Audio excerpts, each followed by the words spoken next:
ಎಲ್ಲರಿಗೂ ನಮಸ್ಕಾರ. ಇವತ್ತಿನ ವಿಡಿಯೋದಲ್ಲಿ ನಾವು 6ನೇ ತರಗತಿಯ ಕಠಿಣ ಪದಗಳ ಅರ್ಥವನ್ನು ನೋಡೋಣ. ತಾಳ್ಮೆಗೆಡು, ಸಹನೆ ಕಳೆದುಕೊಳ್ಳು, ಕೋಪಕ್ಕೆ ಒಳಗಾಗು. ದಾಯಾದಿ, ಅಣ್ಣ ತಮ್ಮಂದಿರ ಮಕ್ಕಳು. ಶತಪಥಿಸು, ಹಿಂದಕ್ಕೆ ಮುಂದಕ್ಕೆ ನಡೆದಾಡು. ಹಸನು, ಸಮೃದ್ಧ. ಆಡುಂಬೊಲ, ಆಟದ ಬಯಲು. ಹೆಗಲೆಣೆ, ನೆರವು, ಸಹಾಯ.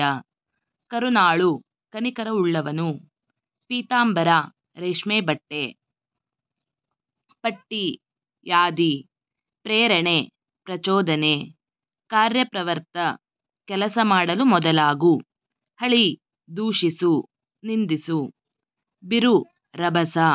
ಧನ್ಯತೆ, ಸಂತೃಪ್ತಿ. ಒಡಲು, ಶರೀರ, ಹೊಟ್ಟೆ. ದುರಂತ, ದುಃಖದಲ್ಲಿ ಮುಗಿಯುವ ಅಥವಾ ಕಷ್ಟದಲ್ಲಿ ಕೊನೆಗೊಳ್ಳುವ. ಬರಡು, ಸತ್ವಹೀನ. ಕೊತ್ತಿಗಳು, ಬೆಕ್ಕುಗಳು. ಕಮರು, ಕಂದು. ಖನಿ, ಗಣಿ, ಆಕರ. ಚಾವಡಿ, ಜಗಲಿ. ಕಾದಲ, ಇನಿಯ, ಪ್ರೀತಿಸುವಾತ. ಸೆಳಕು, ಚುರುಕು, ಚಟುವಟಿಕೆ. ಹುಲು, ಹುಲ್ಲು, ಲಘುವಾದ. ದುಸ್ತರ, ಕಠಿಣ. ನಭ, ಆಕಾಶ, ಗಗನ. ಕುಣಿ, ಕುಳಿ, ಹೊಂಡ, ನರ್ತಿಸು. ಹರಿ, ಓಡು, ಪ್ರವಹಿಸು. ತಡವೆ, ಭಾರಿ, ಸಲ. ಹುಲ್ಲೆ, ಜಿಂಕೆ ಅಥವಾ ಚಿಗರೆ.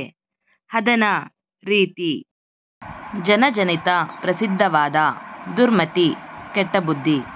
ಇದೇ ಥರದ ವಿಡಿಯೋಗಳಿಗಾಗಿ ನಮ್ಮ ಚಾನಲನ್ನು ಸಬ್ಸ್ಕ್ರೈಬ್ ಮಾಡಿ. ಧನ್ಯವಾದಗಳು.